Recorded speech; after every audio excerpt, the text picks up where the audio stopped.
Well, hello, my name is Tanya Dorf-Bruner. I'm the Executive Director at Oral Health Kansas, and today we're going to be talking about what it's like to be a Medicaid provider of dental services. So I'm really happy to have you with us to talk about your experience, and wonder if you want to introduce yourself, Dr. Bumann. Absolutely. So my name is Aaron Bumann. I'm a pediatric dentist on the Missouri side of Kansas City, and I've been a Medicaid provider since I moved here in 2017. Well, I think you're going to have a lot of great insight for people to listen to today. I want to start with just a little bit of some recent data from the American Dental Association's Health Policy Institute. They did a great report this year based on a lot of research called Dentists Who Participate in Medicaid. And kind of the short version is they found that about 82% of dentists nationally see no or very, very few Medicaid patients. So to me, I could see that as a downside, but I see it as a lot of opportunity to increase access to dental care for low-income members of our community. Yeah, I mean, I think that particularly in urban areas, but even in rural areas, competition starts to become something that people spend a lot of their time thinking and talking about, right? They market a bunch and they do a lot of different things. The reality is that there's a huge segment of the population that needs our help, needs what we know, and we have what they need, right? And so if you are open to the possibility that that can be a part of your practice, then that's something that can really fold in nicely with what you're trying to accomplish, all while tapping into a completely untapped sort of patient pool. That makes a lot of sense.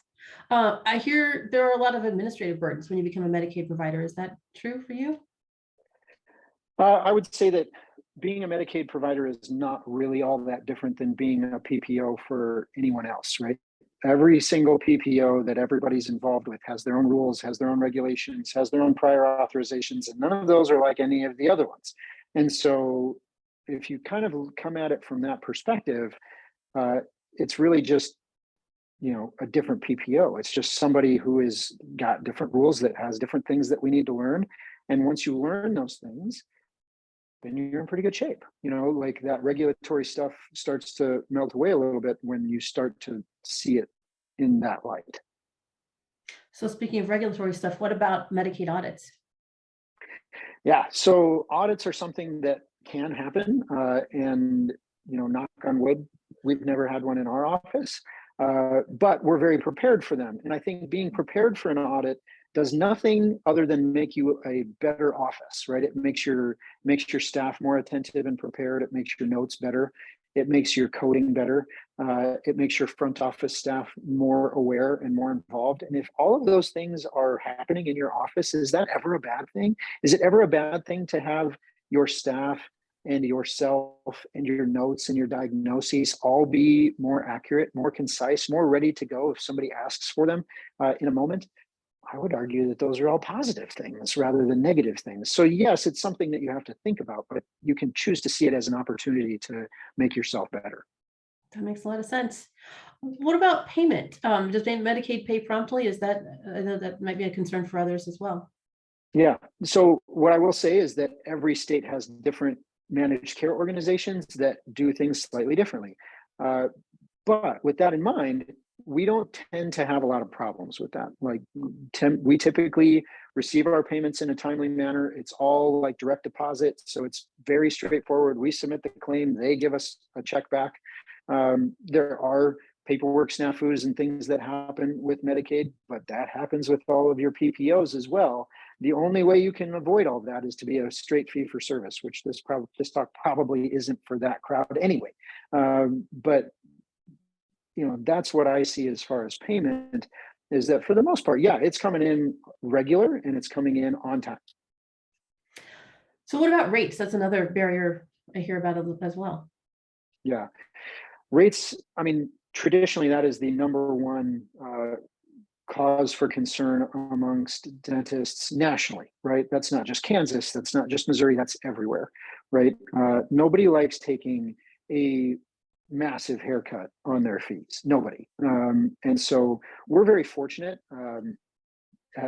This last year, we got a very large fee increase in Missouri to the point that it's paying as well or even better than some of the major players in the private insurance world. So we're really excited about that. That took decades of advocacy. That took a really interesting set of circumstances that if anybody's interested to hear about, I can talk forever about, but that's another day and another topic.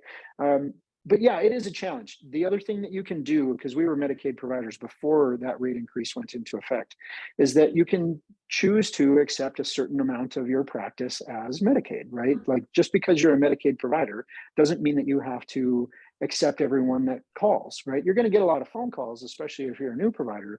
But what happens is that you can choose to say, I'm only going to accept these referrals from these pediatricians or from these other dentists or from these, from this group of physicians, or you can choose to do it however you want. And you can set different rules around like how your practice does those things, as long as the rules that you make in your practice are the same rules, like as far as like access to schedule, access to different times and things in your practice, treatment plans, things like that.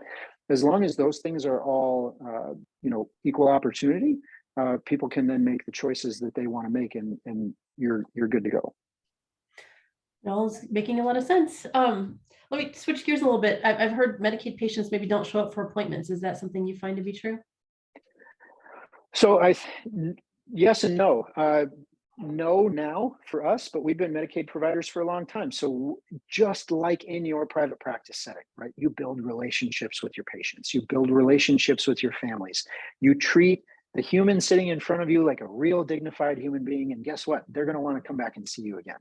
And so those things, like if you're really treating people with that level of dignity and respect, regardless of where they're at in life, then that really helps to cut that to really be a pretty level playing field amongst all of our different payer mix, right? Like we have people that miss their appointment from all different walks in life. And a part of that is how we've kind of curated our experience and how we treat people, right? So I think it can be overcome. It has to be thoughtfully done, but it absolutely can be overcome. So it sounds like both the dental office needs to learn, how to work with the Medicaid patients, but the Medicaid patients need to learn the dental office as well, as an unknown on both sides. Absolutely. It's entirely possible that if you start working with a Medicaid population, that you're going to see a group of people that have not really been to the dentist forever, or at least in a very long time. And so there's going to be a certain amount of like philosophy that you have to think about, like, how are we going to approach this? How are we going to approach like the patient education side? How are we going to approach like teaching people the importance of their own oral health and being a partner in it? Like, I tell patients and parents all the time, my goal is that we partner towards your child's optimal oral health. I can't do that alone. Coming twice a year to see me is not really going to change that much. But if this is a partnership where, you're telling me some things, I'm telling you some things, and we learn from each other, that's when we can start to break cycles of disease and really start to improve people's health. And it sounds like the other piece is you also get to really improve your practice and your role as a healthcare provider. Yeah, and as a leader, right? You're going to lead your office in this, right? If you as the provider are wishy-washy or not committed, then you're going to find your staff not committed. And so you have to, if you're going to be, and it doesn't mean that you have to jump full in, like we said, you don't have to have like a full-on 100% Medicaid practice. That can just be that small percentage. But if you're treating them with the same kind of outlook and passion that you treat all of your other patients, your staff's going to recognize that, and you're going to cross some of those hurdles. And I think you're going to find that it's easier than you think. Sounds like there's a lot of inspiration here, and I really appreciate your time today. Thank you, Dr. Bumann. Yeah,